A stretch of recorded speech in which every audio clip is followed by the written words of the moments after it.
Hello everybody, welcome back. As I promised, I have these apples here that I put away 1 week ago, and this is my first time doing fermented apples and I'm really excited. But before we open these, I wanted to show you guys, as you can see from the previous video, I made the two new rowan berry harvested apples. And I just wanted to show an example. Well, this is what I use. So I just use a smaller lid that is clean, and then I put it down and press it down with the apples. And I have little sticks. It is a skewer stick that I kind of broke in half and then let it soak in the salt water a little bit. And I'm going to put them in here to hold this lid down. Sometimes it's more successful than another. I know that you can get something specific for this. Well, this is what I have at home, so this is what I am using, and sometimes they break. But looks like that one I have in there is going to be enough, and then all I'm doing is going to cover it. I let it sit for a week and see how our rowan berry apples turn out. I'm gonna put this aside, because what I'm really excited about now is to open this bigger container, which is about 1.5 liters of apples that I made that are cardamom and sea salt. And as I mentioned before, this is the first time for me doing this, so I'm very excited to see how these turned out, and I hope they turned out fantastic. I can't wait to see them. They smell wonderful. So let's see.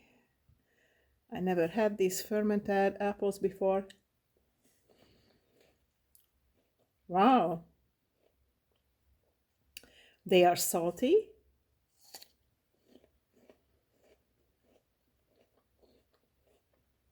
Still stayed a little bit crunchy. The inside and the outer areas are more soft.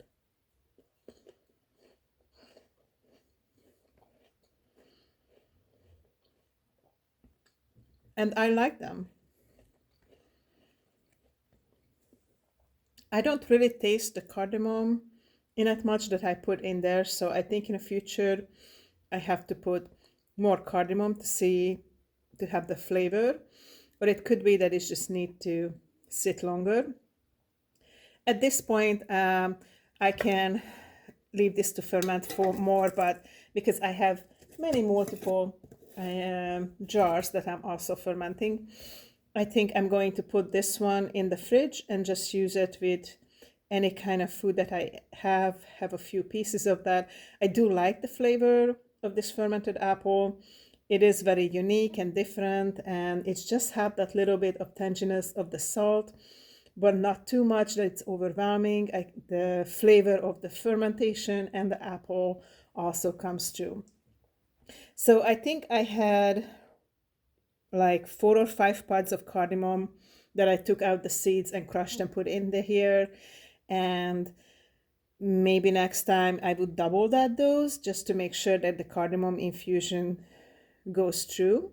But also maybe as I have more apples that are more closer to the cardamom in the bottom, or the longer it sits there, even if it's in a fridge, maybe the cardamom will infuse more.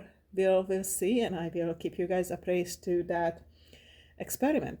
Thank you so much for watching me, for opening my first ever fermented apple, and I'm very excited to see how these guys going to taste a week or two from now with the rowan berries.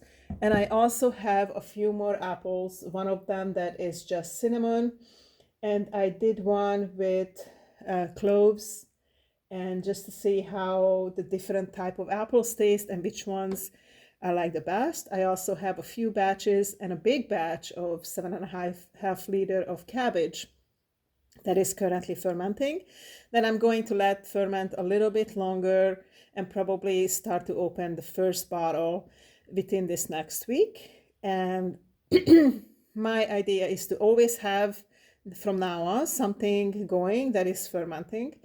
And since I have a little bit left of the rowan berry salt, brine, I might create some kind of fermentation with vegetables. I do have a lot of little broccolini at home, so maybe some new experiments will be coming your way. Thank you so much for watching, Making Healthy Foods and Fermentations with Gabriella. Until I see you next time, have a beautiful day.